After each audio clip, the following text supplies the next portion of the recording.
This is a family funeral, Mr. Blair, not a fairground attraction. Now, if there's nothing else, I must get on. The children have to be looked after. Of course. Well, goodbye, Your Majesty.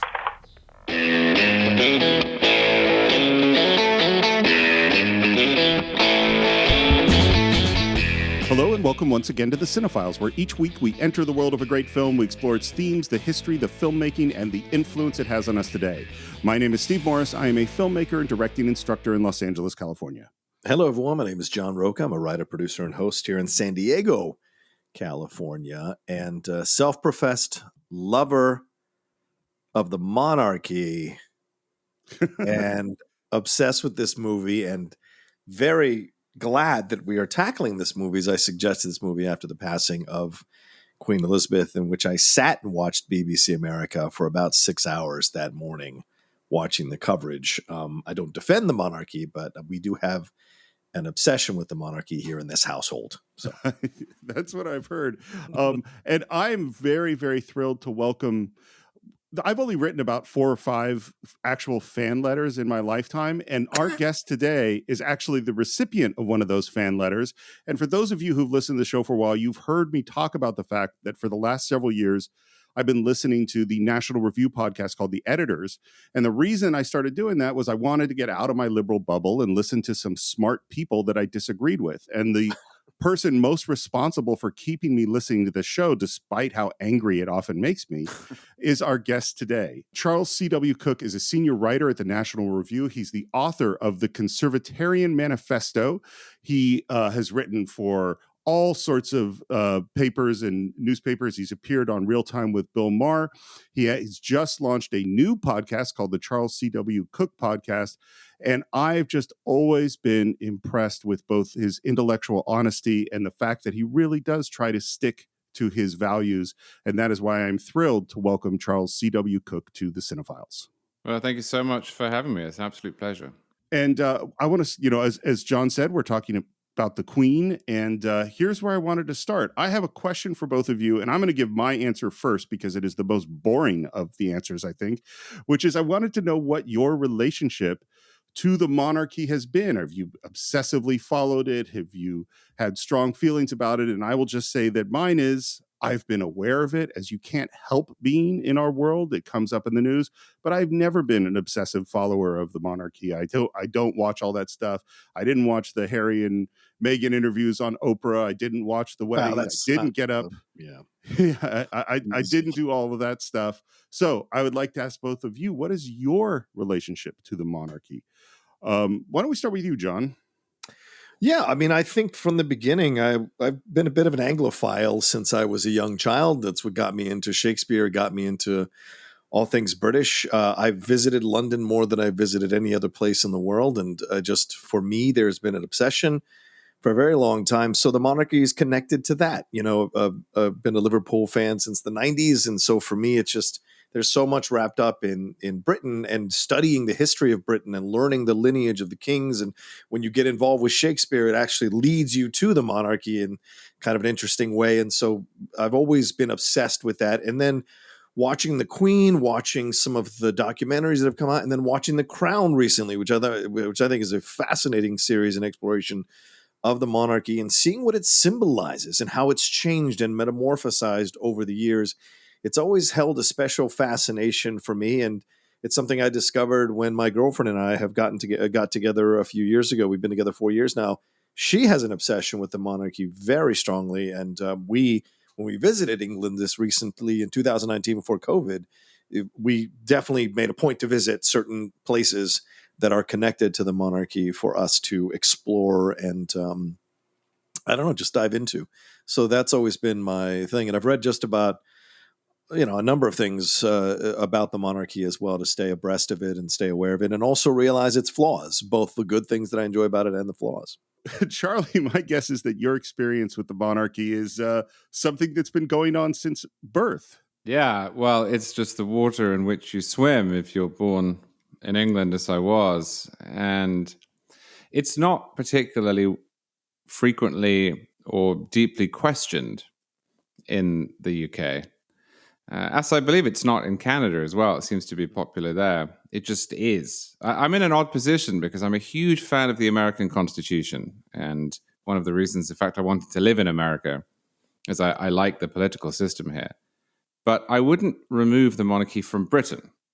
I wouldn't import the American Constitution into Britain. I don't think it would fit. I mean, the federal system wouldn't fit. Britain's too small. And the changes that it would require would really upend a stable system that's been there for, in its current iteration, 4 centuries. And the monarchy is a part of it. It's quite difficult to work out what you would do. If you got rid of the monarchy, what do you replace it with? Do you elect someone? Maybe you do, but then what happens to the prime minister? Who's more legitimate? And, that's one reason why a lot of countries with Westminster-style parliamentary systems have kept it. So, I don't, in a vacuum, think it makes much sense to have one. I can't see any way out of it.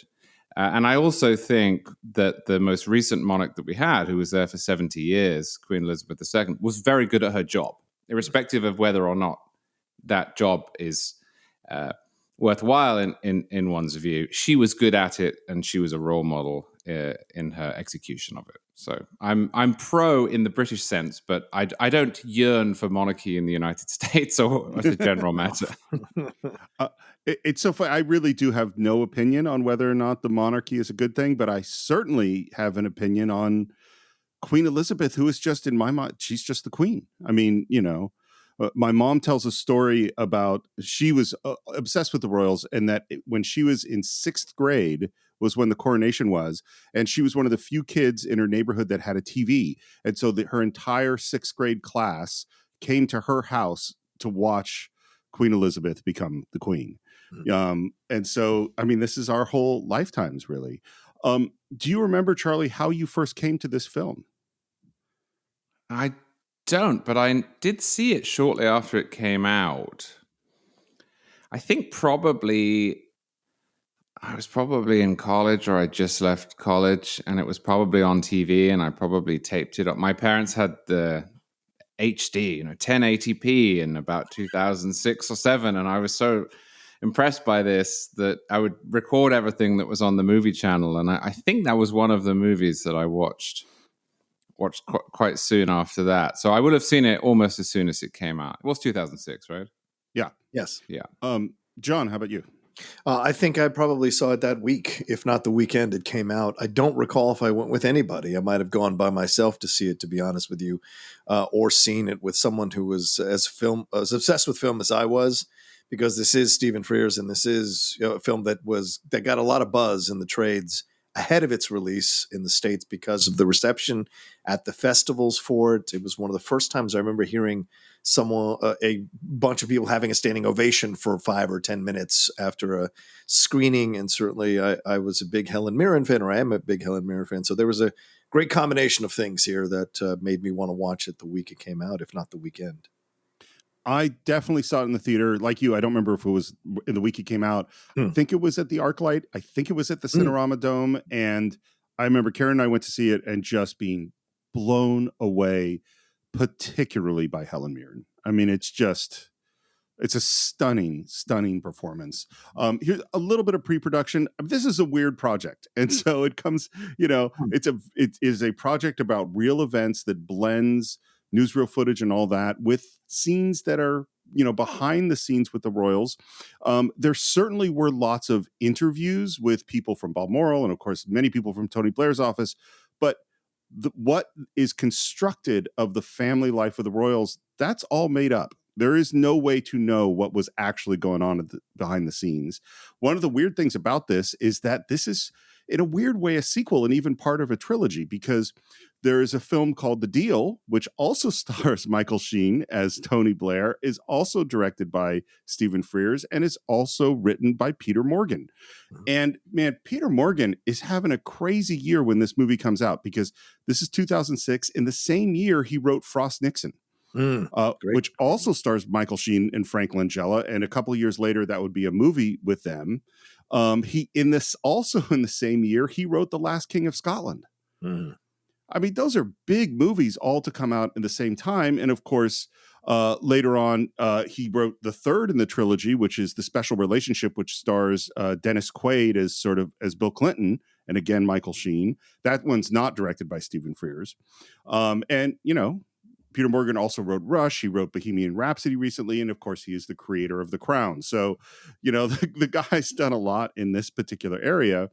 The reason Stephen Frears directed The Queen is because he had it in his contract in 2003 that when he did the deal, if they ever did anything else like this, he had first right of refusal. So that's how he ends up as a director.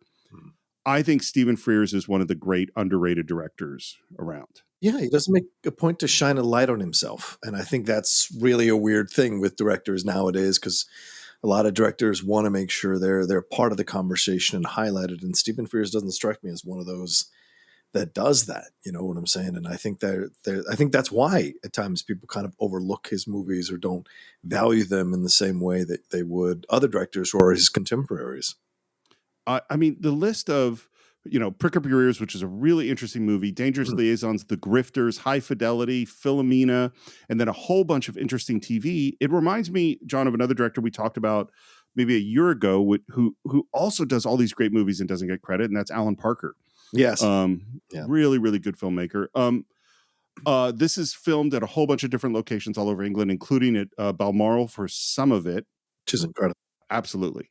And again, I just want to highlight this idea that the Queen and the royal family is someone that have been photographed and observed and talked about. And yet, in some ways, we know very little about them, about their real lives. And that's a lot of what this movie is. Yeah, and I don't know how Charlie feels about this, and we should get into it. By the way, I've watched Charlie many times on Real Time with Bill Maher, and I've yelled at him at my television and also agreed with him at my television. So it's fun to be here hanging out and having a conversation about this film. But the other side of this is also the context with which this film is taking place. And we should take a moment to really talk about that. And I'd love to hear Charlie's points of views on this, and also yours, Steve, as well. I mean, this is a time where just a couple of decades ago, they had tried to become a little more modern by having that TV show done where they showed behind the scenes of the royals, and it was a colossal failure in so many ways. The tension of the Margaret Thatcher years is still lingering, but cooling a little bit. Tony Blair symbolized this new change, this sense of the working class now getting a chance to push back on the rich, now getting a chance to feel like they have a say in the government. And he was, as they say in the movie, he was elected in a landslide situation. So, and the other side here with the Queen, with Diana, Diana had been the sensation. I remember watching her wedding with my mom. Like, we watched it there, and I was 11 years old or whatever I was when that happened, or 10 years old, and watching this whole pomp and circumstance. And I am a massive Diana person, massive Diana fan. It has been a source of contention in our house because she's a Princess Kate fan, so it's a smashing of heads most of the time. We discuss it, and HBO just recently did a phenomenal documentary about Diana called The Princess, which people should totally watch. And she had caused so much tension because she had exposed, or possibly exposed, depending on your point of view, what had actually been going on behind the scenes with the royals, who had been kind of distant and held themselves to a certain higher standard. And there was this feeling they were above everybody else.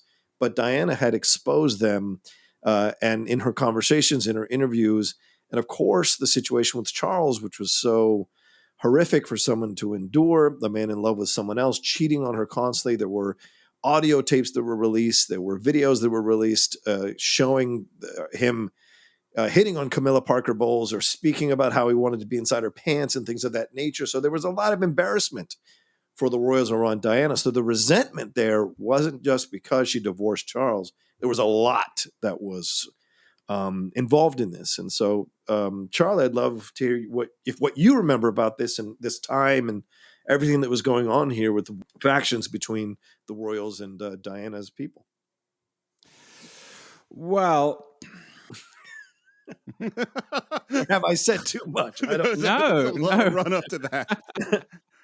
There's a moment in the movie where the Queen says there's been a shift in values and seems confused. And I remember this as a child. I was 12 when it happened. The death, do you mean? Yeah. Yeah. I remember the death. I was 12 years old. And I remember people around me being somewhat astonished by the outpouring. Mm. And I must confess that even now, I do see it as borderline mass hysteria. And maybe this plays into my general dislike of mobs, of crowd sentiment, and of mawkish emotion. But irrespective of one's view on Diana and irrespective of one's view on what we saw on the streets, it was different.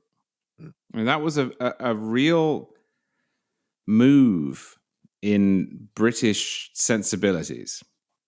That's not what the British, I want to say do, maybe it's did, but that's not what the British were famous for. Right.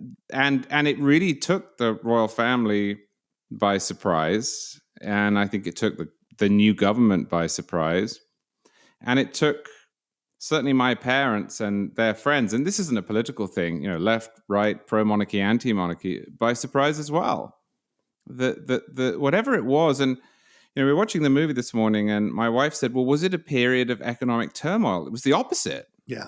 That was one of the great times in history in Britain and America, the late 1990s. It was peaceful, it was prosperous. And this came out of nowhere. It was not as if there was this latent tension or upset, or that it was really about something else, or that it had been spurred by a miners' strike or a crash in the stock market. This came out of nowhere. And I'm still a little bit baffled and surprised by it all these years later. It really just occurred to me as you were speaking, Charlie, that I hadn't thought about it this way, but in a lot of ways, this is a film about the power of mass media and the power of mass media to create emotional connection and resonance and an image that is beyond their power to control. And that is certainly something that I think we deal with, again, not to make this political at all, because that's not the direction I want to go with this conversation, but that we're dealing with today, because that power is even more powerful today. I mean, I have one more memory just to inform what I just said, and that's the summer leading up to her death. I went to stay for a couple of weeks with a friend of mine whose parents had a little cottage in really the middle of nowhere. And every day we would walk across these rolling hills to the newsagent, which is where you buy everything, milk. You rent the videos from their VHSs. And there were obviously newspapers in the newsagents. Yeah. And every day, all summer, all it was on the front page of every newspaper was Diana, Diana, Diana, Diana. Diana on a boat with Dodi Al-Fayed. Diana photographed in London, in Paris, and wherever. I mean, this was the story. This was Eddie Izzard, the comedian, has a joke about this where he says, but I think we were thrown because it was like a soap opera. Kind of similar. Imagine if an episode came out on Monday night, 2 a.m, and they killed off the characters, and we went, what? So they finished that? I was watching that. Like the movie had been turned off. That was, and I remember as a 12-year-old, that was a big deal that summer, was Diana. So when she died, everyone had already been primed to be, emotionally connected and invested in what she was doing. So maybe that had a little part of it as well. And then, of course, the press didn't switch off. The press just continued what it had been doing, but in a different sense. For me, I remember she died on the first day that I went to university, Florida State. I remember the morning that my father had left, and I was all alone in this townhouse that we had rented, that I was sharing with someone else, but wasn't going to show up for a couple of weeks. I remember just turning on the TV, and I was dealing with my own homesickness, for the first time moving away to Florida from Virginia, and sitting and then watching this footage, and it just utter sense of shock. And my father said that when we were talking about the phone later, he said, I haven't seen people react like this since John Kennedy died. And that had been the connective tissue. Right. And I think Charlie brings up an interesting point, because this idea of the British as a stiff upper lip and don't show emotion, and it's beneath them to show, there's that stereotype, right? And so it must be fascinating and to hear from the other side, from Charlie's perspective, how British people reacted to the British people reacting, that it must have been such a weird culture shock to see so many people showing their emotions, and there's that one scene in the movie where the Queen's assistant, I can't remember the name of the character, but after he hears Tony Blair speak about her and calls her the people's princess, He goes, "That's a bit much, don't you think?" And then like 3/4 of the people are crying behind him, and he's really unaware of the shift that is happening here. So it's a fascinating thing to kind of highlight here as we talk about this, because we cannot talk about this movie without understanding the importance of Diana to the world at the time, whether manufactured or real, as we navigate this.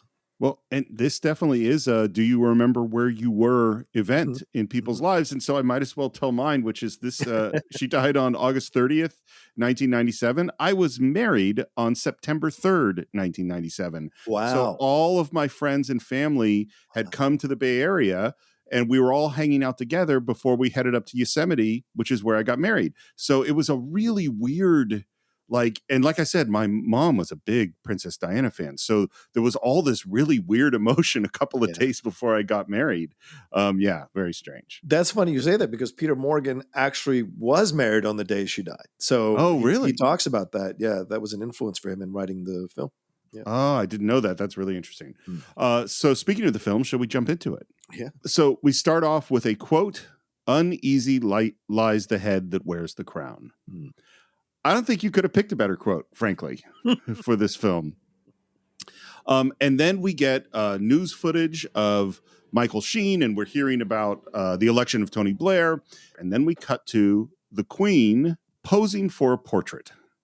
And we see Helen Mirren for the first time. John, I don't know if you remember, the last time I think we discussed Helen Mirren was years and years ago when we did Excalibur. Yeah, one of my favorites. I love it. Talk about a different role. Yeah. And Helen said that in preparation for the role, when they showed her the wardrobe for the first time, she burst into tears, because she is a very, she owns her sexuality. She knows the strength of her power. Well, you can go back to see her interviews in the 1970s and see how much she really respected and herself and her image and as a woman. And so when she saw these frumpy, dowdy clothes for her, it actually kind of destroyed her a little bit, which I think is a great way to get into the role. And we see from the beginning just the way she's carrying herself, just the way she's speaking to the gentleman who is doing her portrait, how she is going to deliver this role. And apparently, by the way, she was terrified. I'm sure. She said she was more nervous about this part than any other. And what she said, which I really like, was she said, "You can't be a mimic. That's not how to do this kind of a role." She says the emotional truth of the story has to be true for you. The key is that there are some things that you must get correct. And then what she said, she described it as being like a portrait painter, which is portraits are not photographs. And that what makes a portrait art is the combination of the subject and what the painter brings to it. And she also said, and it's interesting that you brought up her reaction to the clothes, which I hadn't heard before. It wasn't until she put on the clothes that she and then she said everything just worked. Have you voted yet, Mr. Crawford? Yes, ma'am. I don't mind telling you, it wasn't for Mr. Blair. You're not a modernizer, then. This is, I think, one of the key themes of the film, is the modern versus the traditional. And it's funny, Charlie, you already brought this up. Like, how important do you think was this idea of modernization when Tony Blair was elected? He's a strange character, really, in the real world, I mean, because he came in as this youthful break with 18 years of Conservative Party rule. But now he's regarded by people on the left as this enormous disappointment, not only because really he ended up cementing the Thatcherite legacy domestically, but of course he signed on to and enthusiastically prosecuted the war in Iraq. And so, for those people who were celebrating in that footage, he's a complicated character after the fact. But at the time, he had some profoundly radical ideas. He was never in favor of abolishing the monarchy. Yeah. But he wanted to and succeeded in limiting the hereditary nature of the House of Lords, which is the upper chamber in our bicameral parliament. He wanted to and succeeded in devolving some power away from London to Scotland and Wales and Northern Ireland. And he wanted to, but failed, to change the voting system from first past the post. The Labour Party, I don't think Blair was ever particularly interested in it himself, but the Labour Party wanted to experiment with a different way to cast the vote. That never happened. But these were big changes. I mean, the last time you'd seen real constitutional reform in Britain was 1910, 1911. So, Wow. it had been 80 years or so. Then there was just the media side of it. The fact that he was young, the fact that he had a family that would be moving into Downing Street with him, the fact that his wife was a successful lawyer, in fact, a much more successful and better lawyer than he'd ever been, just was a change from what had come before. But I do think it's important to say there was never any desire to abolish the monarchy, or really even to reform the monarchy in Blair's campaigning. By the way, one thing I should say, I mentioned at the beginning this film, The Deal, which is the first Stephen Frears, Peter Morgan. It's really good. And it's all about his election, his relationship with Gordon Brown. And I highly, highly recommend checking it out. I envy you being able to vote. Not the actual ticking of the box, although it would be nice to experience that once. But the sheer joy of being partial. That is a fascinating line. I mean, I think the three of us sitting here, we're all pretty partial people, can you imagine having to restrain that? It's the job. Yeah. But as Charlie said, you are birthed swimming in the monarchy. She, more than anyone, birthed swimming in the monarchy. So the idea of choice is something absolutely foreign to her versus us. You might not be allowed to vote, man, but it is your government. Yes, I suppose that is some consolation. I do really love what they do with Queen Elizabeth's wit in this film. And then in the credits, the first thing we see is her name, and she's sitting there in all her royal splendor. And there's this incredible moment when the title The Queen comes up where she just turns and looks at camera. John, what's that about? Why that choice for the credits? I think it's genius. I think it's a play on this idea of, you think you're going to get this kind of regal presentation, but this is an illusion because we're going to go and explore deconstructing this painting. And I think the symbolism there is the fact that you have someone painting or portrait, it's an unfinished portrait. So in a way, what we're going to see is the other colors that are going to be added to this portrait as we watch this movie, because he is clearly on the Queen's side, and that's why he's doing her portrait. Of course, she probably approved him. And so they're sharing a common mentality. And so he's handling the first part of the portrait.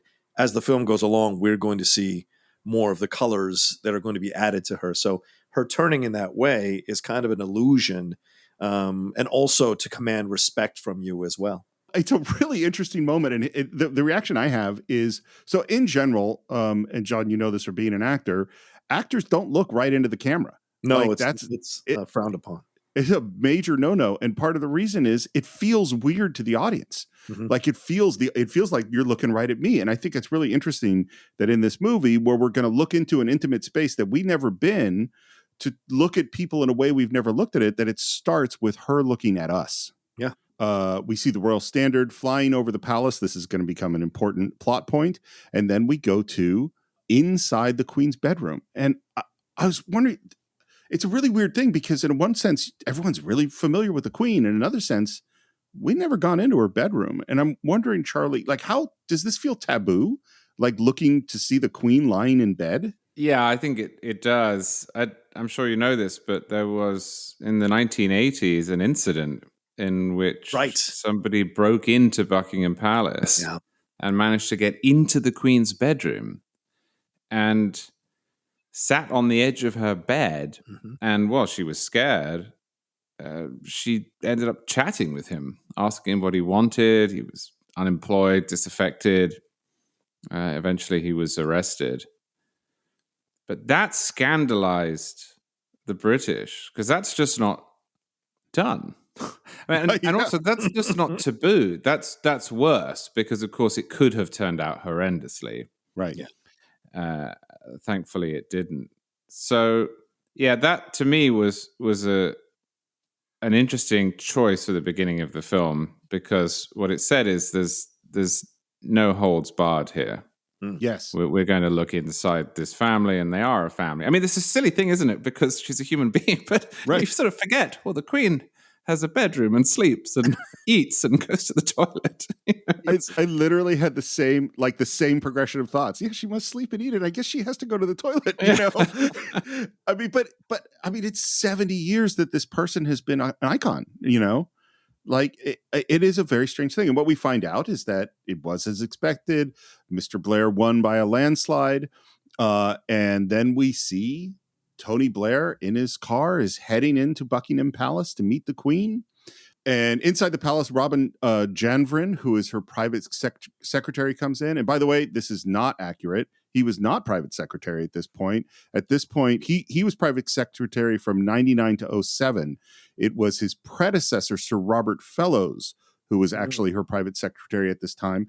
And the only speculation I saw on why they didn't use him is that he's actually the brother-in-law of Princess Diana, and maybe that's the reason that they didn't want him to be involved, because it would complicate their story too much. The Prime Minister's on his way, ma'am. And she says, and this is very important, To be, Robin. Prime Minister to be. I haven't asked him yet. again, this sets up part of what this relationship is going to be and the power structure between them. Funny, I'm actually rather nervous. Why? You met her often enough before. I know, but never one-to-one. And never as Prime Minister. Well, just remember, you're a man that's just been elected by the whole nation. But she's still, you know, the Queen. And I think we should take a moment to highlight Helen McCrory, who plays Sherry Blair, Tony's wife. She's a fantastic actress who recently passed away from cancer.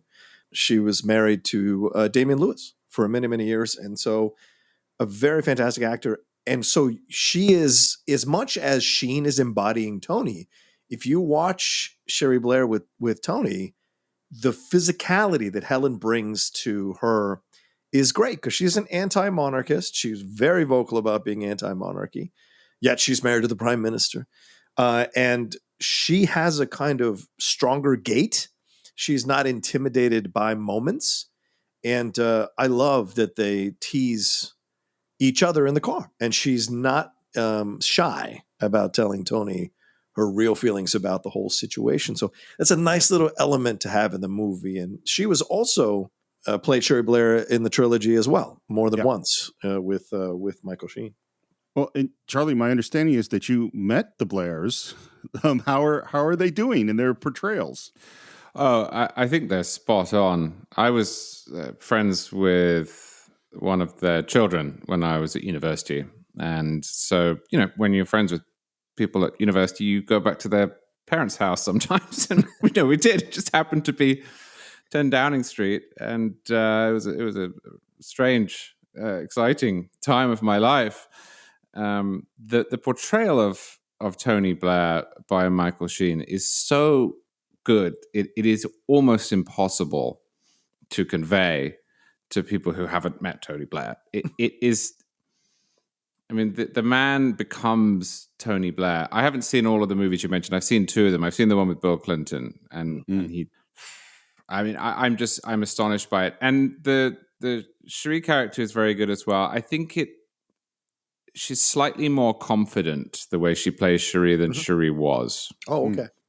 At least when I met her, Cherie Blair was a little more introverted and perhaps in her own head. I mean, she would be. She was extremely busy and very successful barrister. But no, that scene actually struck me as being pretty much spot on all around. Some of the movies a little didactic, and there's an attempt to explain what's going on. But I thought that scene where they meet the Queen was just probably almost exactly as it happened. Well, and this is what we have two sides essentially preparing to meet the other. So with the Queen, Robin, they're discussing Tony Blair, and it's this weird mix of a very establishment background mixed with the modernizer. And they also discuss Sherry and her maybe lack of respect and a very shallow curtsy, which apparently was a real thing that happened that people talked about. I don't measure the depth of a curtsy, Robin. I leave that to my sister. And the atmosphere at Downing Street is expected to be very informal. Everyone on first-name terms at the Prime Minister's insistence. What, as in call me Tony? Yes, ma'am. Oh, I don't like that. And then Tony and Sherry walking up with the I don't know what the title of the gentleman is who gives them all the rules they have to follow when you meet the Queen. How nice to see you again, Mr. Blair. And congratulations. Thank you. Children must be very proud. Well, I hope so. You've 3, haven't you? That's right. Oh, how lovely. Such a blessing, children. My guess is the Queen's manners and ability to speak in a mannered way must be real high. I think she's got a lot of practice. Yeah. And then the next line she has, and I'm curious, do you think that the Queen would actually ask this question? And if so, did she ask it of every single prime minister after a certain point? Have we shown you how to start a nuclear war yet? That's a weird question. I mean, it's certainly a question that would set someone at ease in a funny way because it's comical and there's all this pomp and circumstance. And I was thinking watching this, I'd be terrified that I would make some mistake or I'd turn my back or I'd not remember the protocol. But you suddenly get asked that and it lightens the mood, which is such a weird thing to say about nuclear war. That's clearly its intention. Well, I don't know. I kind of feel like it's two things because, yes, I agree with you, but it also throws him for a loop, because it's certainly not a question he would expect. By the way, the historical advisor on this film is a guy named Robert Lacey, who wrote a book called Majesty. And what he said that for the prime minister's meeting with the Queen, they all said felt like meeting with the headmaster of the school. And kind of said, she is there to help you, but she's also really scary. And when she disapproves, you feel it. It is a very strange relationship, I think. You contrast the two introductions, right? You have a nervous Tony Blair. Our first experience with Tony Blair, Michael Sheen in the car, is this nervousness. Of course, Sherry, as you said, a little more confident in the film is more like, well, what are you nervous about? The whole country's behind you. She's just a queen. You have the whole country. So in a way, trying to equalize the situation for him to calm his nerves down. But the Queen is like very much in her element, the portrait and waiting for him. This is all, he's coming to her. So it's a great introduction. So you sense a little bit of the vulnerability of the Queen in the portraits sequence. And then here you sense real vulnerability with Tony Blair. So you're going to follow both of these characters as in essence a two-hander, even though it's called the Queen, throughout the story. So you want to connect to both of them. So as an audience member, you can appreciate them and see where you fall with them.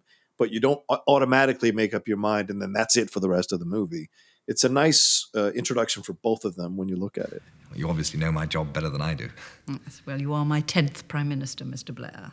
Which, of course, by the time she died, she had 15. Yes. My first, of course, was Winston Churchill. He sat in your chair in frock coat and top hat. He was kind enough to give a shy young girl like me quite an education. I can imagine. And of course, that's a big difference between Britain and America. And that's why I think presidents often end up friends with former presidents. Because in the case of British prime ministers, there's a continuity there in the Queen to which they can refer. But in the case of a president, there's no one. You come in and no one briefs you from a position of power, except perhaps the last guy who writes you a letter and will take your phone calls.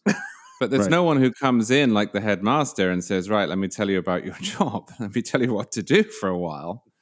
Because the president is the head of state. And that's a strength of the monarchy, but also in the context of this movie, that's an important scene because that's the point at which she's still in control. Yeah. I had never thought about it that way of like the value of the new person being able to touch on continuity. That's really, really interesting. And the power dynamic is so kind of fascinating, particularly at this moment. With time, one has hopefully added experience to that education and a little wisdom, better enabling us to execute our constitutional responsibility. I think it's such a statement of, no, I know what I'm doing. I've been here. You're the new guy. You need to look to me for real advice, If there's nothing else, I believe we have some business to attend to. And then Tony Blair messes up. She is supposed to ask him to take over control of the government. And in fact, he asks her. And she very politely scolds him. The duty falls upon me as your sovereign to invite you to become Prime Minister and to form a government in my name. What I love is that now he's a little nervous because he just messed up. If you agree, the custom is to say yes. Yes. And then they invite his wife in, and her curtsy is so perfectly awkward. Like, you got to really work hard to get that exact level of awkwardness, I think.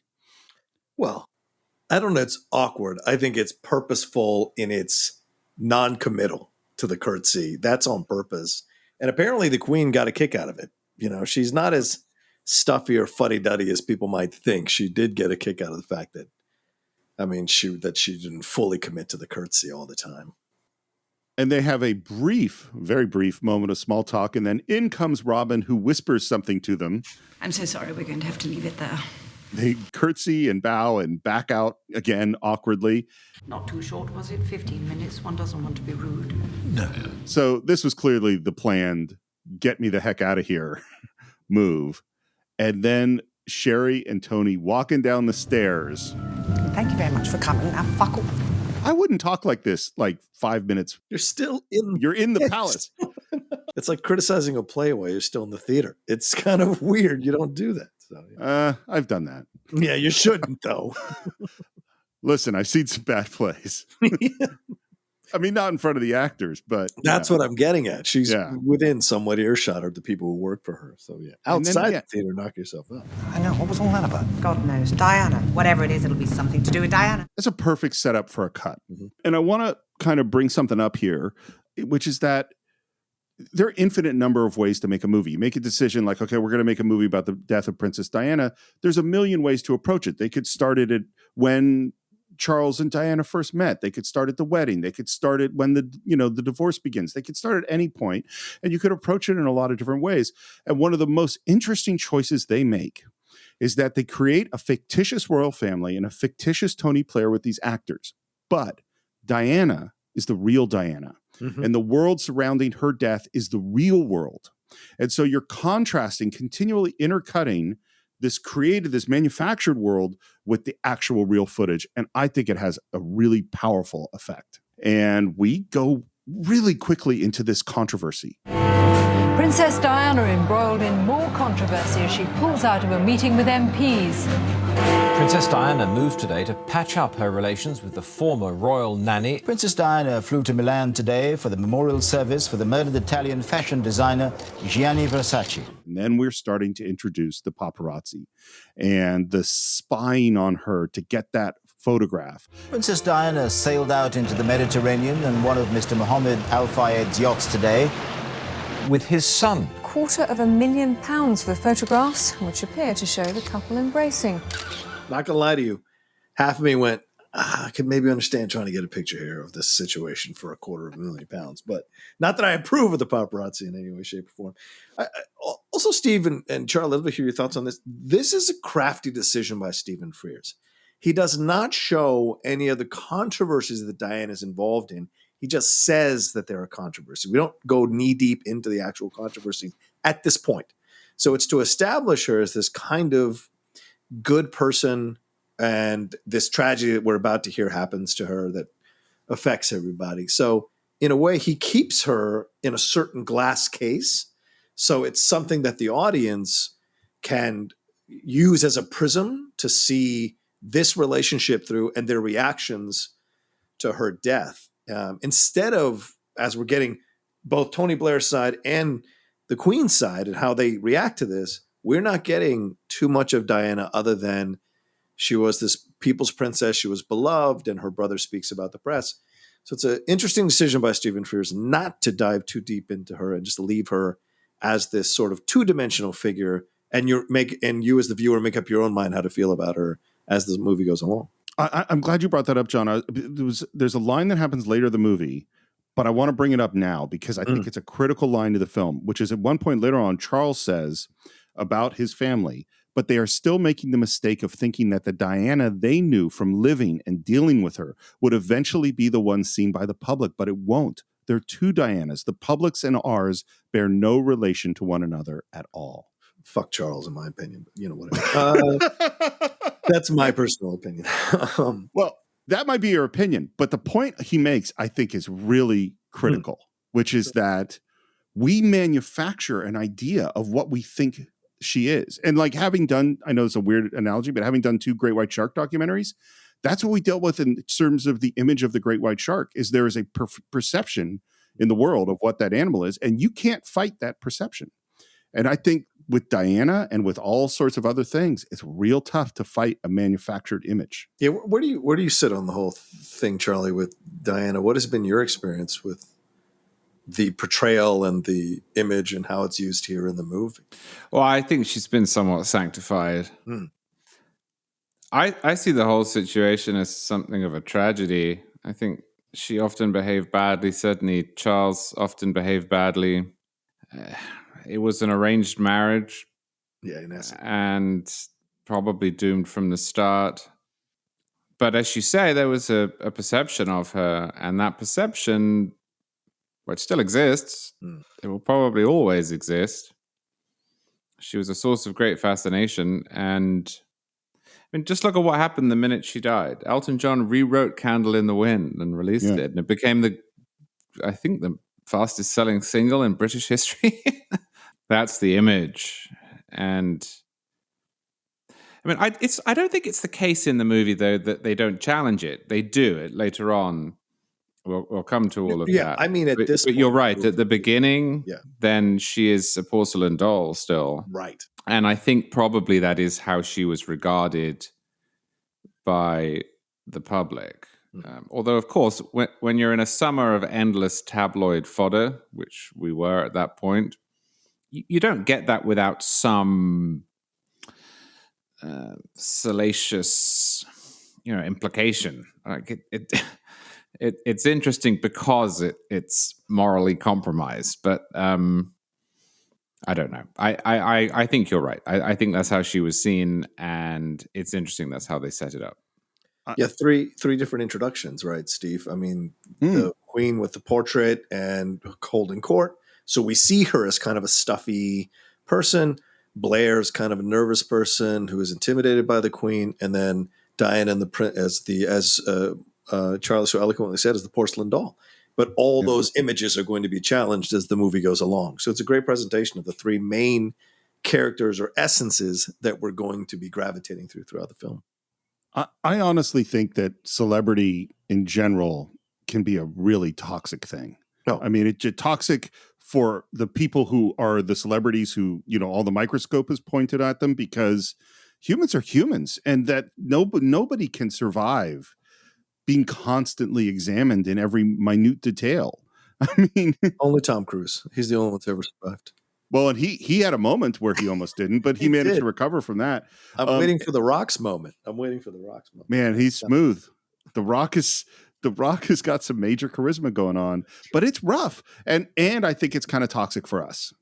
I don't think it's a healthy thing. We see on screen Paris, August 30th, 1997, or I think it actually says 30th August 1997. And if you know what that date is, you know what's coming. And I think the build to her death and the way they structure it is just beautifully done. You see the reporters and paparazzi outside her hotel looking like, hyenas. You see the motorcycles revving up, like predators. The music is super tense, and this is Alexander Desplat, who's, a fantastic composer. And again, one of those underrated people who's done amazing scores. We don't hear his name all the time, listed with some of the other big composers. And the clack of the pictures being taken, those clicks over and over again, the motorcycles chasing, the whole thing is building. It's super tense as they're getting closer to closer. And then what I find so interesting is the cutting to the archival footage of her getting into an ordinary car, and that is the beginning of this relationship with the press. And then as it builds and builds and the tension increases, and we see the car going into that tunnel where we know she's going to die, and the last thing we see is Diana's hand coming up and covering the lens of the camera. That's a great montage.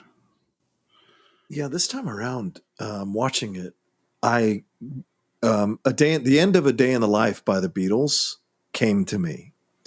The build totally. At the end, right? I'd love to tell you more. That's what it felt like to me. Like I could have set this montage to that ending of that song up until her covering the camera. And of course, that's about a death as well, and what have you. So it's just a fascinating approach by Stephen Frears in this way. And that song has the lyric, "He blew his mind out in a car" as well. Yeah. So it's even more apposite. So now, John, you made me. I'll do it. I'll cut it to the montage. I'll send it. A challenge. I bet it'll work really well. I bet so too. And then we have the news going around. We have Robin waking up to a phone call. We have a very dark shot of Balmoral's exterior. And we see someone rushing upstairs, and they knock on the door and tell the Queen that Jarvan wants to see them. And by the way, James Cromwell is there. Prince Philip. I love James Cromwell. He's one of my favorite actors. B, I'm not such a fan of Philip, this particular guy, as portrayed in this film. Not that he's not good. My understanding is that they did not sleep in the same bed together. They slept in separate rooms. That's my understanding. And that's not your business, American. That's not your business. It's all my business, John. Cameras everywhere. I'm sorry to disturb, but I've just had a call from our embassy in Paris. It's the Princess of Wales. Why? What's she done now? That is a great, great line to set up what these relationships are. And then we cut to Tony in bed, finding out. What they're saying is that the princess is in the intensive care unit of a southeast Paris hospital. She has concussion, a broken arm, and... What was she doing in Paris? I thought she was supposed to be in London. Oh, you know what she's like. The way we talk about someone before we know the tragedy happens is the honest way. That's how they really talk about them. And then after, everyone gets on their good behavior. And then in comes Prince Charles, John, your favorite guy, played by Alex Jennings. I think his performance is fascinating in this movie. I believe he's in the King's Speech as well as a brother who abdicates the throne for the Countess. I think that's him as well. That's the Crown. He's in The Crown. You're right. I'm sorry. He's in The Crown in that. That's right. So not unaccustomed to playing royals, this actor. Yeah. I should go to Paris, so I told my people to start organising a jet. What, a private one? Yes. But isn't that precisely the sort of extravagance they always attack us for? And this is going to be one of the conflicts, is that Elizabeth is trying to put out a certain kind of image that she thinks the public wants from her and from the royals. And whether or not that is the right image and how that creates conflict within her family is a lot of what the movie's about. How else am I supposed to get to Paris at this time of night? The airport at Aberdeen will be closed. Charles, dear. Use the royal flight. They keep one plane on permanent standby in case I should kick the bucket. The Queen Mother, who's played by Sylvia Sims. So good. So good. She is a constant source of pleasure, I think, in this movie. And I also should point out that, Charles, on your new podcast, in your second episode, you had an expert on the Queen Mother on. And so I highly recommend, if anyone wants to listen to it, they should. Yeah, that was serendipitous, given this. And it was funny watching the movie because I thought, now I know all about you. And there's a moment when she has a drink and she's sort of wisecracking and she's sitting there in a role that she had, the Queen Mother, for 50 years. It's essentially her own daughter's advisor, so the advisor to the advisor, the continuity to the continuity. Boy, this is a long-lived family. Yeah, they live forever. I mean, well, not her dad, I guess. No, but he had lung cancer because he smoked 80 cigarettes a day. Well, that'll do it. No, Mummy, that's out of the question. This isn't a matter of state. What are you talking about? Diana's no longer a member of the royal family. She's not an HRH. This is a private matter. She's mother to your grandchildren. The conflict between Charles and his mom, I find to be painful, unknowable on some level, and just rough to watch. So if I can briefly defend the Queen here, in that I think it's important to note that at this point, they think Diana has a broken arm. Right. And the conflict is presaged. And once we know Diana's dead, then the calculation changes. And of course, that's what the movie is about. But at this point, it was not unreasonable for the Queen to say, well, she's not in the royal family anymore. She made her own decisions. You, Charles, and she have messed everything up. I don't want this to redound against me. And, to me, at that point, there's much less tension or controversy than there was about to be. But it is a good way of setting up the family dynamic. By the way, one thing that I read is that at the evening papers, before they knew about this accident, they were covered, Charlie, as you said, with just all Diana all the time, all gossip. And by the morning editions, it was all Saint Diana, the most amazing, incredible person in the world. I've just spoken to our ambassador in Paris, ma'am. I'm afraid it's not good news. And then we have a really hard, jarring cut from Queen and Philip hearing this news to Charles hearing this news and just letting out this sound of shock and grief and pain and a lot of stuff in there. And then we're with Tony. And this is what we're going to do. We're going to continually move from the Royals to Tony Blair and 10 Downing Street and his family. What have I got on this week? You're writing your maiden conference speech as Prime Minister. Well, let's cancel everything else. This is going to be massive. I don't know if you're going to bring this up later, Steve, but I think one of the things I discovered in doing research for this is that Stephen shot the film with the Royals in 35 millimeter, and then everything with Tony Blair in 16 millimeter. So I did not know that. That's awesome. It was on purpose to make it feel as if he was of the working class and and her family was of the higher order. So you were seeing the contradiction because obviously more people were going to gravitate to Tony's journey than the Queen's necessarily initially. So having this balance, I think, was an interesting way to sort of manipulate the viewer to see things in a certain way and buy into the initial construction of both of their worlds and how different they were. Which comes through here, I think, at this moment, as you see him eating the Cheerios with his or cornflakes with his kids, and his wife is there, and they're watching on the small ass television, all of that. So, yeah. Well, this thing we're going to do throughout this whole film is the contrast of two families. And yet they are both recognizably families, despite the fact that one of them is in these, crazy environments. And as we talk about what are we going to do, we cut to Alistair Campbell, who's played by Mark Baisley. And as always in a film like this is the combination of many characters, but Alistair Campbell is a real guy. My understanding is he's fairly anti-monarchist. And in his notebook, we see him writing the words, People's Princess. Which is a source of controversy because the BBC claims that one of their correspondents came up with it hours ahead of time in a report. And it just came out extemporaneous, just came out. It wasn't meant to be a thing that they quoted her as, and then Campbell took it and used it in the speech and went from there. So, and I read in 2007, Tony Blair came out and said, "No, I came up with People's Princess." Yeah, of course he did. I have no idea what the truth of this is, but obviously this is very important, and we need to Zapruder film this until we make sure we know where it came from. I love the Queen in her pink fluffy robe. And this is so much of what this movie is about is like, oh no, this is like your grandmother. She's just an ordinary person. Yeah. And she looks through the door and sees a beautifully lit shot. The DP, by the way, is Afonso Beato, of Charles telling the boys. And this is something I want to bring up. More than almost any other movie I can think of that we've done on the show, my feelings about this film were affected by modern events. Like, I mean, there are lots of movies where, John, you and I have said the words, well, with 2022 eyes, we think differently about that. And that happens all the time. Mm-hmm. But this, because, and like I said, I didn't follow all this stuff that carefully, but knowing what would happen later with these two sons really affected me watching this movie. Did either of you have that experience? Nope. To be honest with you, my response to it this morning was thinking about having to tell my own two boys. Oh, yeah.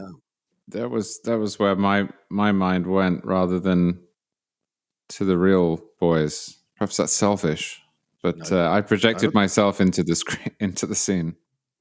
You think of yourself as somehow a royal. I understand that. Well, I have the accent. They tease me about the accent all the time, so at least I could get something for it. Prince Charlie. There you go. I think from watching it this time, I as I said earlier, I'm not a Charles fan. I hated what he did to her and put her through, and of course she had her missteps as well. The Camilla Parker stuff is still hard for me to swallow. That she's queen consort. That's still hard for me considering all that was done behind Diana's back. And I don't know how, because I mean, later on, the film is going to deconstruct Charles as well. Because initially you see him as the grieving father and the grieving husband and all of this. But then you see as the film goes on how he is manipulating this story to take advantage of the sympathy for him because he had been so vilified through the whole Diana situation and embarrassed through the whole Diana situation.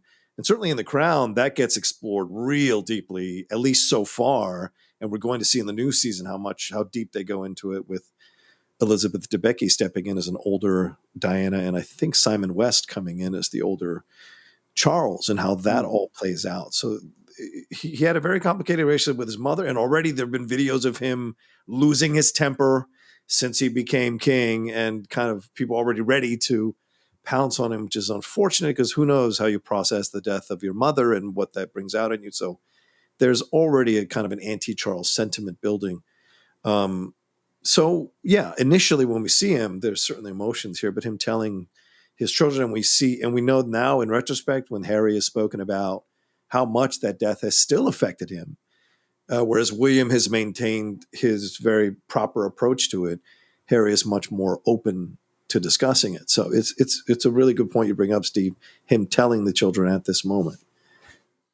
And he turns away, and I think this is a movie that is largely about trying to figure out what's going on inside of a person who's very difficult to read, who doesn't express a lot of emotions. And this is one of those moments where you can see something is going on, which is Charles turns away, and you can see the Queen start to reach out or think about reaching out or wanting to connect on some level.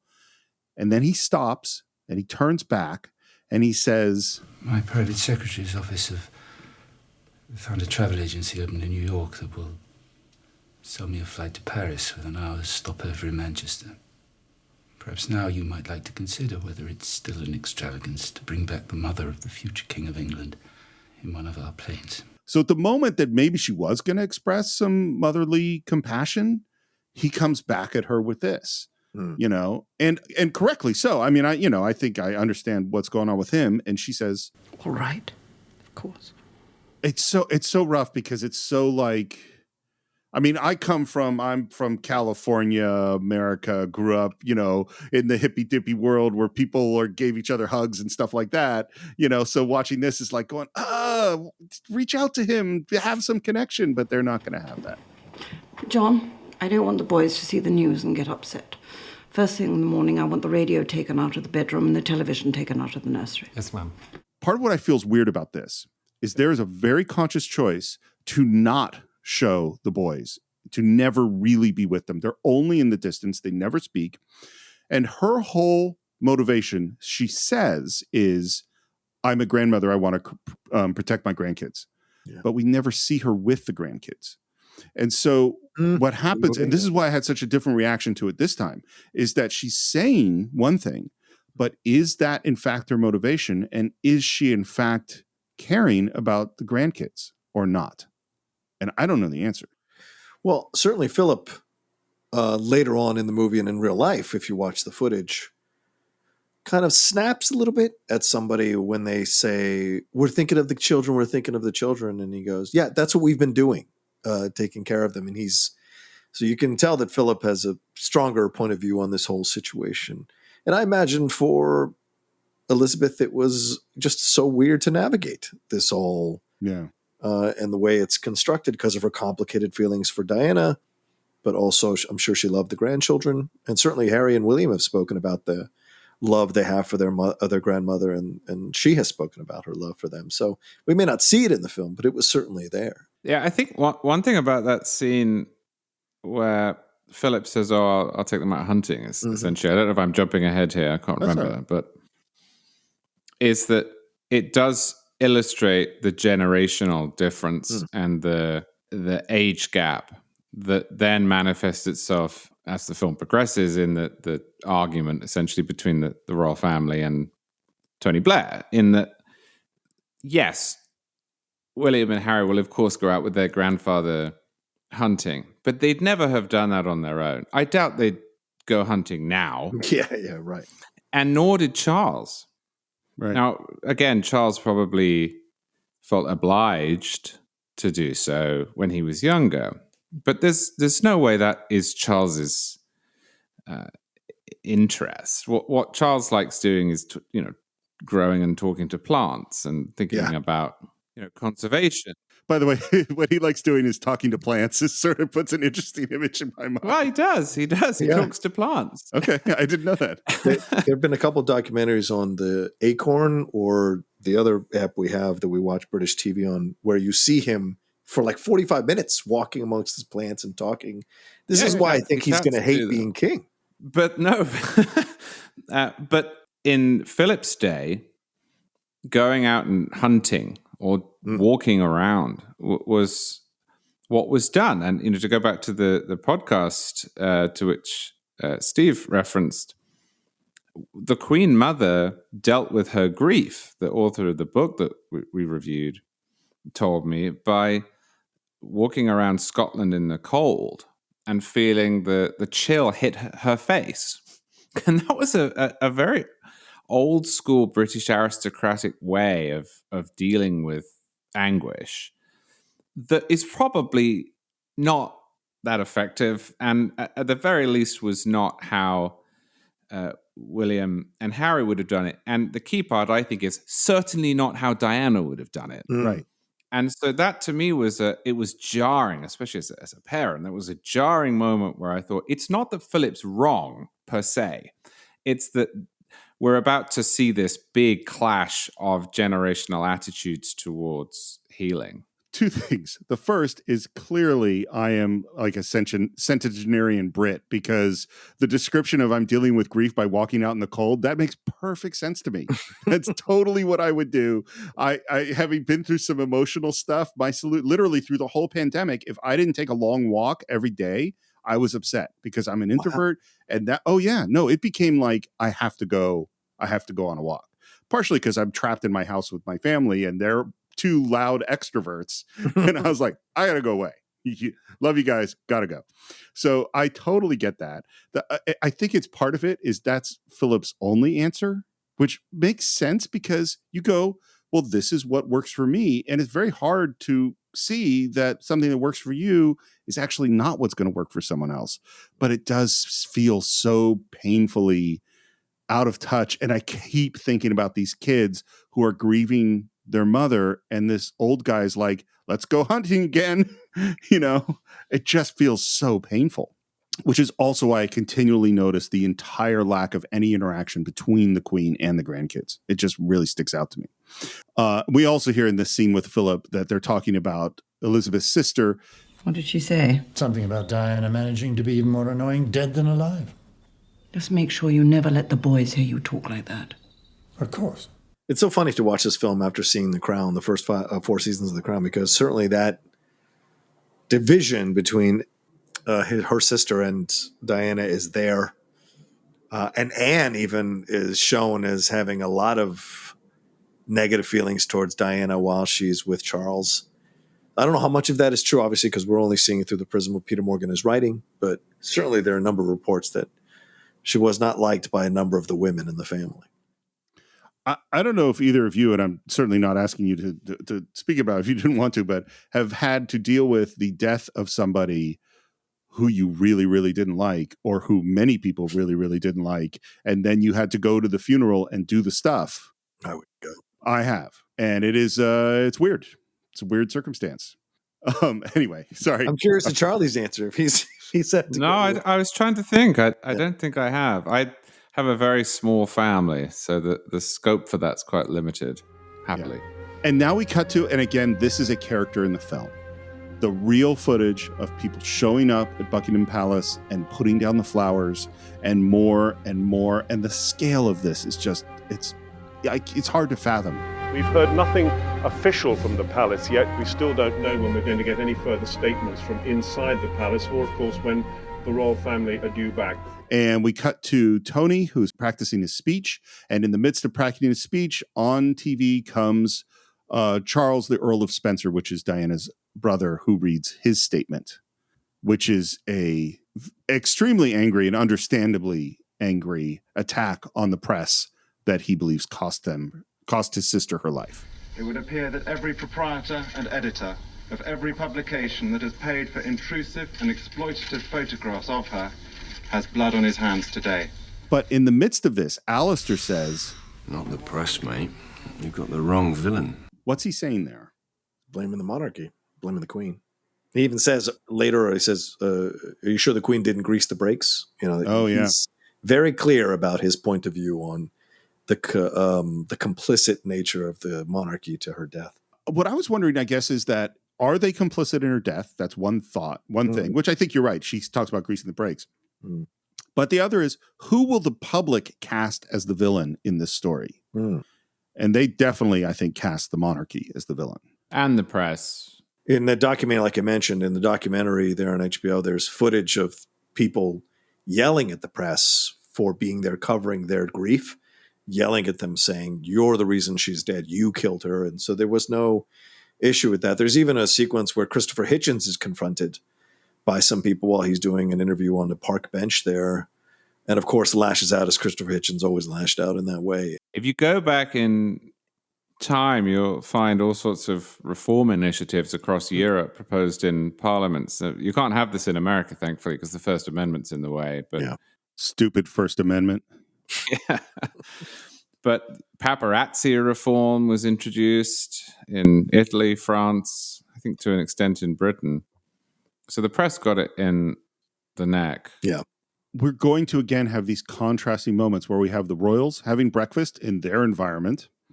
And like I said, some of this was shot at Balmoral. I don't think the interiors were, but I'm not sure. And then Robin enters and says that the Prime Minister would like to speak with you. And so she heads off there. And then we have this contrast between the world of the Queen talking on the phone to the world of Tony Blair, which is just seems like with family and stuff. And I think he's wearing a jersey. The Newcastle jersey, yeah. I just assumed, but probably both of you would know what that is, and of course I don't. Is it your intention to make some kind of appearance or statement? No, certainly not. And she's surprised that he would even ask the question. No member of the royal family will speak publicly about this. This is a private matter. We would all appreciate it if it could be respected as such. I personally believe that there's a real value in following the rules and traditions as they're supposed to be followed, particularly around death, because it tells you what you're supposed to do in a time when it's hard to figure out what it's supposed to do. And that's what the Queen is doing, or that's what she thinks she's doing. Well, we've spoken with the Spencer family, and it is their wish, it is their express wish that this should be a private funeral, with a memorial service to follow in a month or so. Right.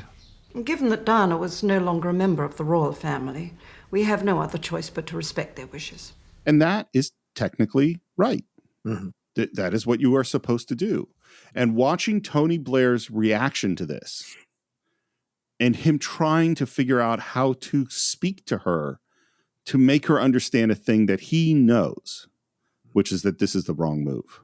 This sets up the conflict for the rest of the movie, is this moment right here, this conversation. The Queen is out of touch. His instincts are more in touch with what the public would want. And this becomes the thing. Him trying to bring her to the understanding that he has, but then her behavior get him to understand why she behaved the way she did. So this is the conversation that kind of sets these two paths apart, where we will eventually lead to them meeting by the end of the movie. But yeah. And she starts to get mad as he pushes. Yes, she does. She hangs up on it. In essence, hangs up. This is a family funeral, Mr. Blair, not a fairground attraction. I think the princess has already paid a high enough price for exposure to the press, don't you? Now, if there's nothing else, I must get on. The children have to be looked after. And then, as you say, she hangs up on him. Of course. Well, goodbye, Your Majesty. Charlie, I've listened to you now for years say what you think should be done in a certain circumstance. If you're Tony Blair on this phone call, how would you handle the Queen? Well, the takeaway I had from this scene and many of the subsequent scenes is that they're both right. Yeah. And this is why I like this movie so much, because often when a screenwriter or a director wants to establish tension, they cartoonize both positions, or they pretend that there was an argument where there was none. For example, you see the movie Sully about the plane that landed? I didn't, but Tom Hanks, yeah. Well, he in the movie is criticized by these various professional groups and the federal government, and it never really happened. They did ask him questions because they had to, but they set this up, and it works really well because you want to watch the movie and you want there to be some tension, and you're rooting for Tom Hanks, but that didn't happen. But in this case, it did, and I think that the tension is so acute because they're both right in that she is looking at hundreds of years of tradition. She is looking at what she knows about the British public. Yeah. She is looking at what she has been trained her whole life to expect. And Blair realizes that somehow this is different, that something has snapped in the British public, that something has changed. And he can see it where she can't. Had this happened in 1977, she'd have been right. Had it happened in 1987, she'd have been right. There was just something about that moment, that person, that something in the water where it's different. And Blair can see it and she can't. And, he's not completely right and she's not completely wrong. And because of that, they're both coming from a position of integrity and honesty. And you feel like you're caught in the middle. Yeah. I didn't feel like I wanted to side with either one. I wasn't like there's a villain and then there's a hero. But it's funny the way you asked that question, what would you have said? Because I was sitting there and Michael Sheen just plays this so beautifully. You can see the cogs going exactly. Because what do I say? How can I convince this? And he doesn't quite want to push. And if it were a member of his cabinet or his press secretary, he would obviously just argue with them. Right. Yeah. But he can't argue with the Queen, although he does at some point try.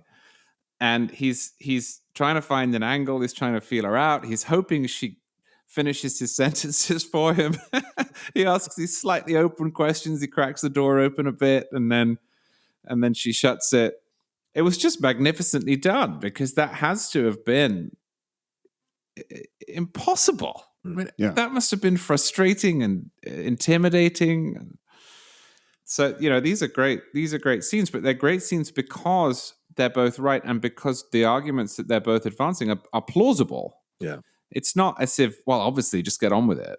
Well, and let's not forget he's still a new prime minister. So this is a hell of a thing to be taking on right off the bat, Well, and by the way, this is why I've enjoyed listening to you for several years now, Charlie, is that most things are complicated. Most things are not actually divided into that's evil and I'm good and that's it. Most things actually, there are reasons that people might believe a thing that even something you find fairly repugnant, there's a reason that someone might believe that. And I 100% agree. Watching all the squirms from Tony Blair as he's trying to walk this tightrope is so great. But needless to say, this doesn't go anywhere. And then the royals are heading off to chapel, which they do every Sunday. And the question is, should they make any changes in the service? And the answer is absolutely not. Of course not. Which, again, in one sense, they're right. But then we contrast, because this is a movie about contrast. We contrast that with Tony Blair and his family showing up at church. And then he's going to give this speech. She touched the lives of so many others.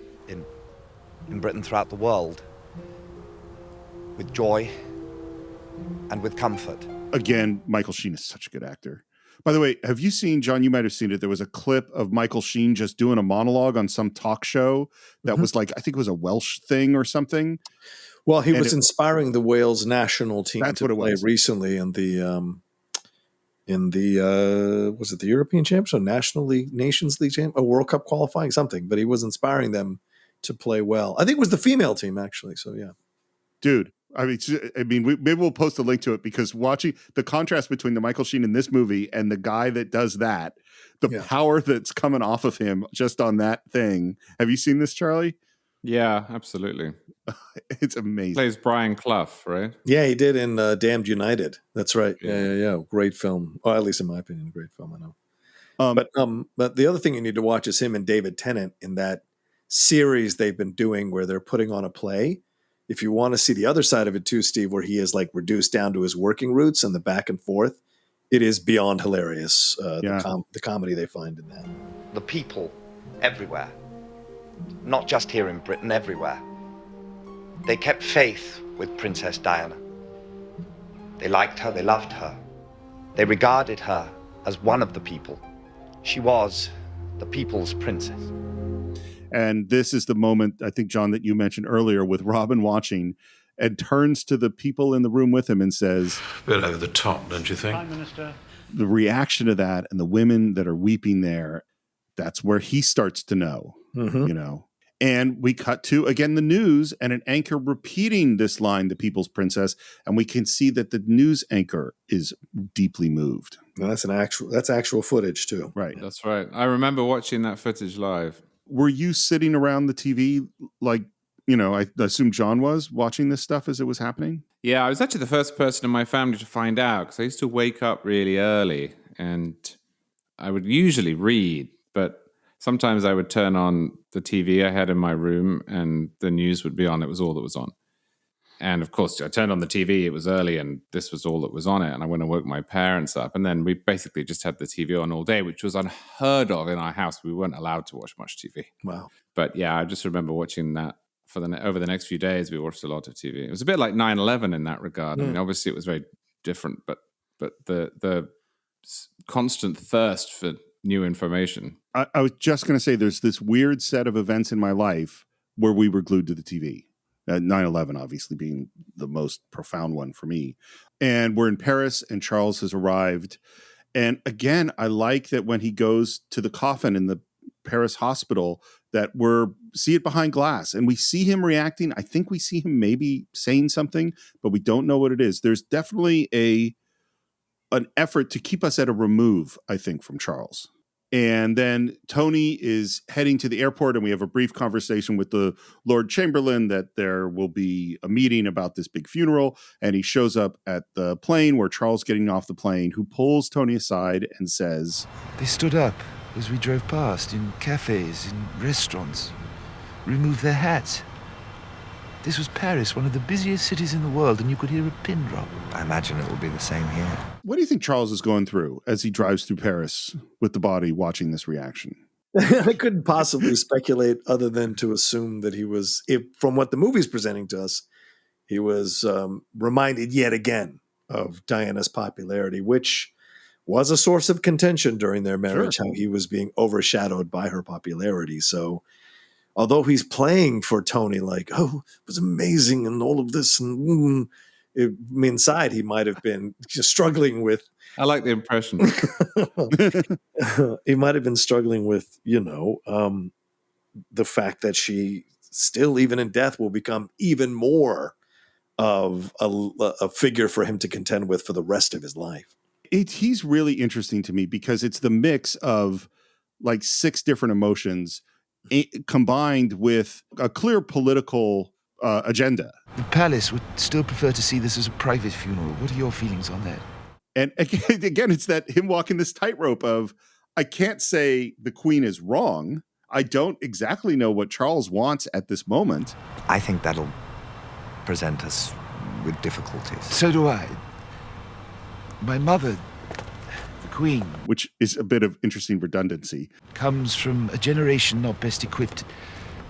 She grew up in the war. Ellipses are always so interesting in movies. The moment where a character starts to say a thing, but then changes their mind and says something else. So the line, my mother, the Queen, comes from a generation not best equipped. She grew up in the war. There's a lot in that little ellipses. When we see the beginnings of Charles here trying to lure Tony to his side, it's a political move what he's doing here, because as soon as he concedes that there might be problems, he jumps on it. Charles jumps on it. Goes, yes, that's right. My mother this, my mother that. And you see him making his moves. Well, I'm not trying to, accuse him of it. I'm just saying in the context of the film. Well, this is what this movie is. I mean, and then again, he says, I think what we need, and then he changes we to what this country needs is a more modern perspective, if you follow. So he is changing from his personal needs, what he needs politically, to framing it with what the country needs, or trying to align himself with what the country needs. Balmoral is... And again, he doesn't finish that sentence. And I wonder, what is Balmoral? Out of touch, disconnected, unemotional. There's all this stuff. And Tony says, I think I understand. There's a very interesting historical parallel there that's not mentioned at any point in the movie or even alluded to, but that the Balmoral is line put into my head. And that's Queen Victoria's mourning after Albert died. After Albert died young, Queen Victoria went into mourning for years, literal years. She went up to Balmoral and hid. And Republican sentiment grew in London until eventually she had to come back down and be seen by the British public, which had enough of having an absent queen. Now, this is much less of an issue because of airplanes and modern trains and cars and so on. And to Americans, the distance would seem laughable anyway. But Balmoral is quite far away. It's about as far away as you can get. It's right up there in the top of Scotland. Yeah. And it has, on more than one occasion, presented a problem for the perception of the British monarchy when it has gone there as its refuge. And so when he said that, I thought, this is the second time this has happened in 150 years. Well, again, it goes to the weird problem of celebrity of sometimes you need to get alone. You got to be somewhere else. And it makes sense to me to retreat to Balmoral. And I also understand why that wouldn't be looked on favorably, Yeah. And now we have sort of this montage of some of the reactions around the world. We hear Clinton's reaction. We hear Mandela making a statement. And then, these are the things we see on TV. Now we're going through her life and showing us things about her. And of course, we cut to those amazing, beautiful, romantic shots of the wedding. And she really is stunning at the wedding. I mean, it's beautiful. My God. Yeah. I mean, absolutely stunning. And this is, of course, making the royals very uncomfortable. Then again, more flowers. And this is just going to build and build. She gave us so much. Why couldn't we have given her a little something and left her alone? It just hurts me so much. Never experienced anything like this. I'll keep waiting to wake up like it's a bad dream. Charlie, I wonder, do you have skepticism when you see the footage of people saying this stuff? Because I bet 9 times out of 10, those people have stacks of newspapers of Diana. So they bought into the coverage and in a way are complicit, in my opinion, because they bought all the newspapers, they read all the stuff, which encouraged newspapers to keep doing articles and photographs and chasing her and hounding her. So am I being a bit cruel? No, I think you're being right. Yeah. I agree with that. I also I'm afraid I find it quite difficult to understand. I understand why it was sad on a human level. She was a young woman. She had children and a family.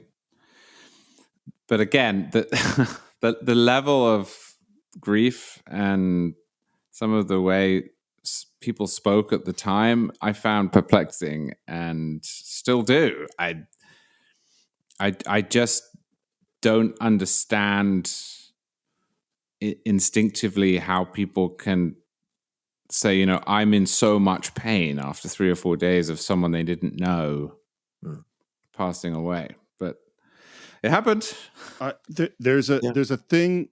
Two things. One is I probably brought this up before on the podcast, which is this concept which comes from Ernst Becker, which is called a pseudopod, and the basic idea is one putting one's identity into another thing, so that you're a stockbroker and you're making tons of money, and the market crashes and you jump out the window because you identified yourself with your portfolio, and when your portfolio was hurt, that hurt you, or someone hits your brand new Ferrari, and you're like, you hit my car, and that I think with celebrity in particular, people frequently will put their own identity, their own hopes and dreams and romanticism and everything into that.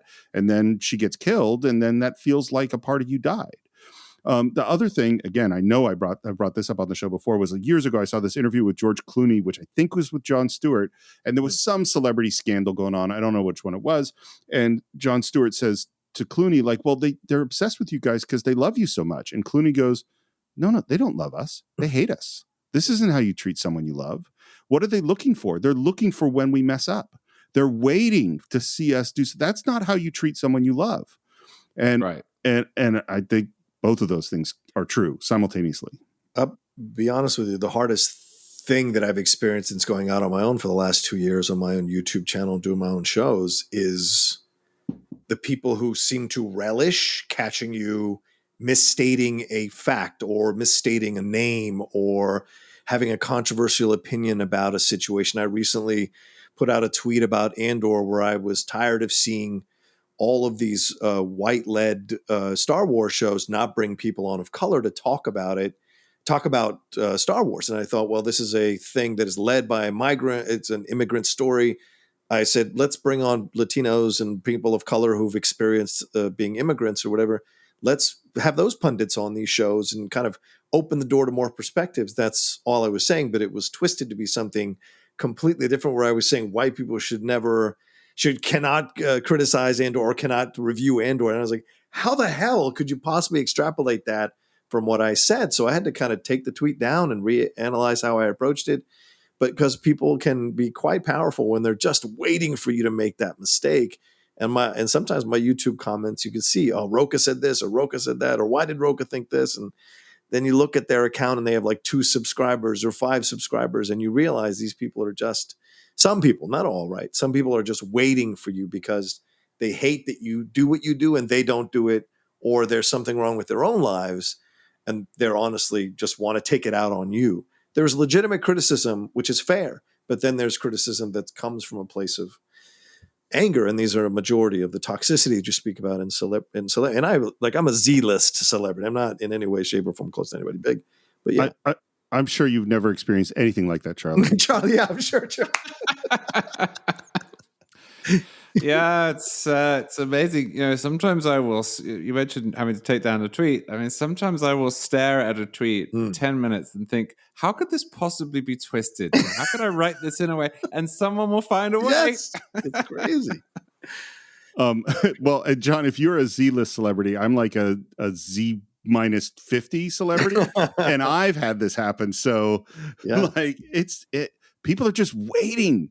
They're so excited sometimes to find you out, you know. I think Clooney is 100% right. And I think that's the toxicity of celebrity and why you can't buy into any of that nonsense, because it will absolutely turn on you, you know. So we're having the very, I think, efficient and practical meeting about the planning of the funeral.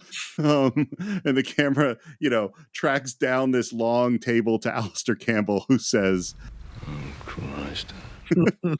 And we cut to him showing back up at 10 Downing Street with Tony and says, "Flippin' heck," which I think is a great expression, by the way. I think what Charlie brought up earlier, I think is a great point here, and it comes through here. There are bad people on both sides. Campbell's flippancy about this whole thing is uncomfortable to watch. It is almost as uncomfortable as watching the aloofness from Philip about this whole thing. So both sides bear, to me, a certain level of scrutiny in the movie. And I think that's Stephen Frears does a great job of showing that both sides had issues with this whole situation and how they handled it and went after each other for it. Well, I was going to try to say this in a way that is as not political as possible. But once you decide that the other side is evil, it's really, real tough to walk back from that, you know? Mm-hmm. And so then everything they do, you have to tear down, even if what they're doing is getting an ice cream with their kid. You know what I mean? Like, well, because they're evil, obviously. And that's kind of where Alistair is. You think the royals are nutters? You should meet their flunkies. 2.5 hours on whether she should be carried in a hearse or a gun carriage. By the way, I've totally been at these meetings. Maybe not that meeting, but a meeting where you're just like, what the hell just happened for the last 2 hours? And then he contrasts that with the press coverage that Tony Blair is getting, which he's getting. Everyone loves him for how he's handling it. So they come to their senses. Is it going to be a public funeral? Yeah, Saturday. It's a whopper. The Abbey, the works. Great. Has anyone told the Queen yet? I don't know.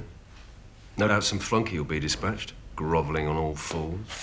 Yeah, this is that stuff. You know, there's no need for the extra bitter, but it's there from Campbell. There is now general agreement, ma'am, that a public funeral would be more appropriate.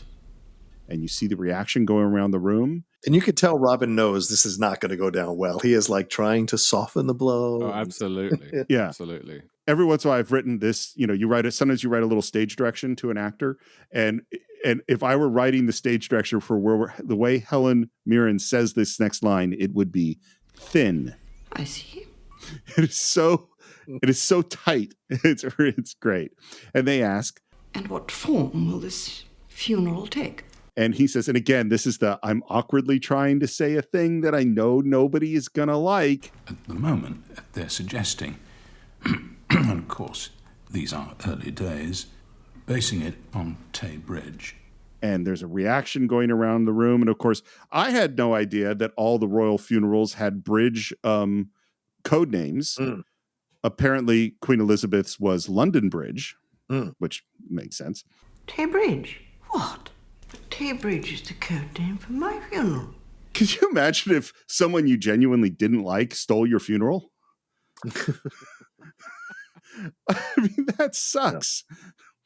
Yeah. And they say, and this is funny too to me, because they say, it's the only one which has been rehearsed, the only one that could be put together in time. Which means you're so old that we figure your funeral is next, so we've been rehearsing it, is also weird. I supervise those plans myself.